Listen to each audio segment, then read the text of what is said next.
नमस्कार दोस्तों, मैं हूं नवीन पाटीदार और आप देख रहे हैं वॉइस ऑफ एमपी। संघ परिवार की नर्सरी नीमच के मनासा सीट पर घमासान मचा हुआ है। यहां पर जिस तरीके से भारतीय जनता पार्टी ने माधव मारू पर एक बार फिर भरोसा कर जो मैदान में उतारा है, और वहीं अगर बात करें तो कार्यकर्ताओं के भरोसे को लेकर जिस तरीके से नाराजगी देखी जा रही है कि ये कैंडिडेट जो यहाँ उतारा गया उसको लेकर भारी विरोध यहाँ पर है। ऐसे में बात किया सिंधिया समर्थक हमारे साथ मौजूद है बिज्जू बना, जो पूर्व विधायक की सीट से रह चुके हैं। साथ ही अगर बात करें तो किस तरीके से ये खुद जो है नाराज है, और एक बड़ी बैठक बताई जा रही है कि 26 तारीख को एक बड़ी बैठक है। किस तरीके से निर्णय ले रहे हैं, क्या मानते हैं, आखिर माधव मारू का विरोध क्यों रहा, क्या मानते हैं, क्यों विरोध हो रहा है? मैं वाइस एमपी का धन्यवाद देता हूं और स्वागत करता हूं।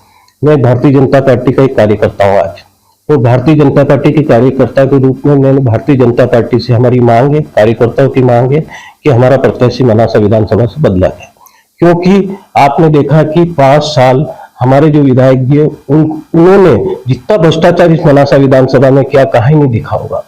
चाहे वो बालू रेत के मामले में ले लें, क्योंकि जो बालू रेत हमारे ग्रामीण क्षेत्र में 2500 की जाती थी वो 3300 की ट्राली जाने लगी, और ये हर ग्रामीण क्षेत्र का बच्चा जानता है, हर ग्रामीण का किसान जानता है, हर वर्ग जानता है कि बालू रेत में कितना भ्रष्टाचार हुआ। दूसरा आपने देखा होगा कंजेड़ा चौकड़ी में आप चले जाए, चौकड़ी में धाकड़ परिवार रहते हैं, उन लोगों को झूठे अफीम केस में फंसाया गया। जब उन्होंने मांग करी तो वहां ये कहा गया कि 60 लाख रुपए लगेंगे, और उन लोगों से आप जाके मिलेंगे तो 60 लाख रुपए उन्होंने दिए। वो आप उस परिवार पे क्या बीत रही होगी।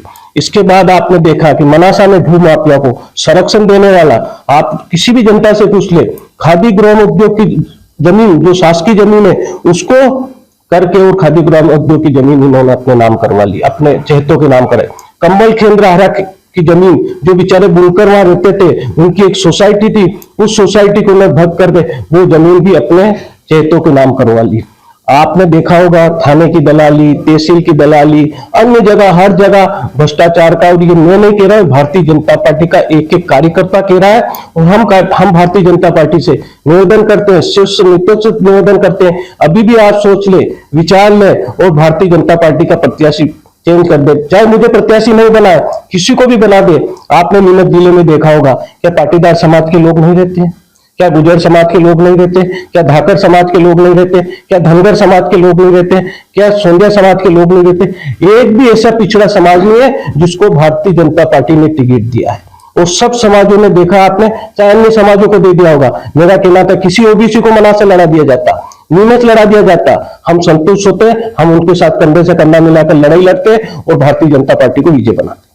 क्या मानते हैं इसके पीछे कारण, क्या मानते हैं जिस तरीके से इतनी नाराजगी थी, सारी शिकायत हाईकमान से की गई, दिल्ली तक की गई, लेकिन उसके बावजूद माधव मारू को रिपीट कर दिया गया, क्या मानते हैं आप? ये भारतीय जनता पार्टी का सोच का विषय है। ये सोचना था कि जब उनको कह दिया गया, वीडी शर्मा जी को मालूम था, हमारे संगठन महामंत्री हितेनंद जी शर्मा को मालूम था, मुख्यमंत्री जी को मालूम था, उसके बाद उन्होंने ऐसा गलत निर्णय लिया। एक आम चर्चा हो रही है कि जिस तरीके इतना विरोध था उसके बावजूद जिस तरीके से टिकट वितरण किया, क्या मानते हैं आप खरीद फरोख्त को लेकर जो चर्चा आम बाजार में हो रही है इसे लेकर? अब ये तो भारतीय जनता पार्टी जाने कि उन्होंने किस कारण टिकट दिया, पर गलत निर्णय हुआ। और ये गलत निर्णय कार्यकर्ताओं के लिए भी गलत निर्णय हुआ, भारतीय जनता पार्टी के लिए भी गलत निर्णय हुआ। और हम 26 तारीख को कार्यकर्ताओं के अनुरूप, वो कार्यकर्ता उस मीटिंग को बुला रहे, ना कि हम बुला रहे। और कार्यकर्ता कह रहे हैं कि आपको 26 को कुकरेसर आना है, और वहां पे हम जो निर्णय करेंगे, हम जो कहेंगे उस निर्णय को आप लोगों को मानना है, और वो जो निर्णय करेंगे उस निर्णय को हम सर्वोपरि मानेंगे। मालवा में सिंधिया जी की अच्छी पकड़ मानी जाती है, और यहाँ पर जिस तरीके से टिकट को लेकर जो विरोध हो रहा है, क्या आपने उनको अवगत कराया किस तरीके से, जिस तरह की यहाँ स्थितियां थी, आप बेहद सिंधिया के बेहद करीबी है और आपको ज्यादा विश्वास भी वो करते हैं, तो क्या आपने इस स्थिति को लेकर उनको अवगत कराया? मैंने हमारे प्रदेश अध्यक्ष जी को भी इस स्थिति से अवगत कराया, हमारे संगठन महामंत्री हितेनंद जी शर्मा को भी हमने करवाया, हमने आदरणीय नरेंद्र सिंह तोमर को भी मैंने व्यक्तिगत जाके इस मामले को करवाया, मैंने महाराज का भी करवाया। जो भी भारतीय जनता पार्टी के जितने भी लीडर है उन सबको हमने मनासा के मामले में बता दिया गया है, और बता दिया गया है कि ये सीट आप वापस इस पर पूर्ण विचार करें और यहाँ प्रत्याशी बदले। अगर संसदीय क्षेत्र की अगर जावरा सीट की बात करें, वहां से लेकर अगर मनासा तक की बात करें, तो यहाँ पर भी सिंधिया समर्थक को एक को भी जो है टिकट नहीं दिया गया, इसे लेकर क्या कहेंगे आप? अब ये पार्टी ने क्यों निर्णय किया, ये पार्टी को, क्योंकि हम सर्वे में आते, चाहे जावरा में सर्वे में आते, हम सर्वे में हम जनता के बीच लगातार दौरा कर रहे थे, जनता के दुख दर्द में जा रहे थे, उसके बाद भी पार्टी ने निर्णय किया वो सही है, पर निर्णय ये गलत हो गया कि उन्हीं को वापस दोहरा दिया गया। किसी भी नए चेहरे को देते थे, हमको नहीं देते तो हम चुनाव लड़ना में हम नए चेहरे के साथ देते, पर जिन पे आरोप हो, जिन पे भ्रष्टाचार के आरोप हो, जिन्होंने कार्यकर्ताओं के साथ गाली गलौज की हो, अभद्र व्यवहार का, उन्हीं को आपने मौका दे दिया, ये इससे हम सहमत नहीं। आगे अब क्या रणनीति आप किस तरीके से, क्योंकि वक्त बहुत कम है, प्रचार भी या निकलना है और फॉर्म भी दाखिल करना है, तो क्या मानते क्या रणनीति आगे की रहेगी? 26 तारीख को हम कुकरेसर में जो मीटिंग है कार्यकर्ताओं ने बुलाई है, कार्यकर्ता जो निर्णय करेगा, कार्यकर्ता के साथ कंधे से कंधा मिलाकर हम कार्यकर्ता का आदेश का पालन करेंगे, उनके साथ रहेंगे और वो उनका जहां पसीना गिरेगा वहां हमारा खून गिरेगा और उनकी पूरी रक्षा करेंगे। आप जब विधायक रह चुके हैं इस सीट से और जब विधायक थे उस वक्त किस तरह की स्थितियां माधो मारू की थी जो वर्तमान में भी आपके साथ में भारतीय जनता पार्टी में है?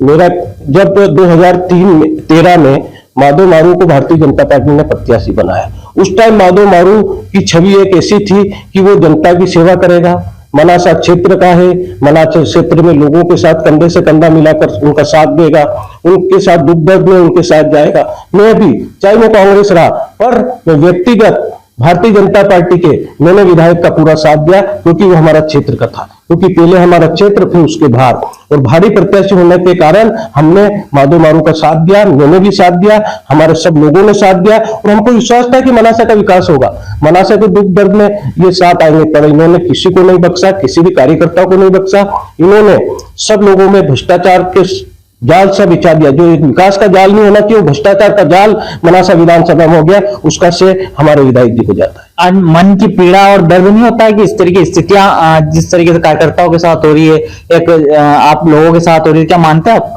वही तो पीड़ा है कि 26 तारीख को कार्यकर्ता कुकरेसर में सम्मेलन बुलाया और उस पीड़ा को देखने हम कार्यकर्ताओं के बीच जा रहे हैं। और कार्यकर्ता आज हम उनके साथ रहते, वो भ्रष्टाचार का जाल नहीं बिछाते, वो हमारे कार्यकर्ताओं के साथ अभद्र व्यवहार नहीं करते, गाली गलौज नहीं करते, तो आज हम कंधे से कंधा मिलाते। अब 26 तारीख को कार्यकर्ता क्या निर्णय लेता है, कार्यकर्ता जो निर्णय लेगा हम कार्यकर्ता के साथ हैं। ये थे सिंधिया समर्थक विजय सिंह मालाड़ा जो मनासा सीट से विधायक रह चुके हैं। साथ ही अगर बात किया है तो सिंधिया के बेहद करीबी माने जाते हैं। ऐसे में बात किया है जिस तरीके से भारतीय जनता पार्टी ने जो इस सीट पर प्रत्याशी उतारा, जिसको रिपीट किया गया अनिरुद्ध माधो मारू को, उसे लेकर जहां संगठन के जो बड़े पदाधिकारी उनमें नाराजगी है तो कार्यकर्ताओं में भारी नाराजगी है। वहीं इसी के तहत जो है 26 तारीख को एक महत्वपूर्ण बैठक बुलाई गई है, कार्यकर्ता सम्मेलन रखा गया है। उसके बाद निर्णय लिया जाएगा कि आगे का क्या फैसला होता है।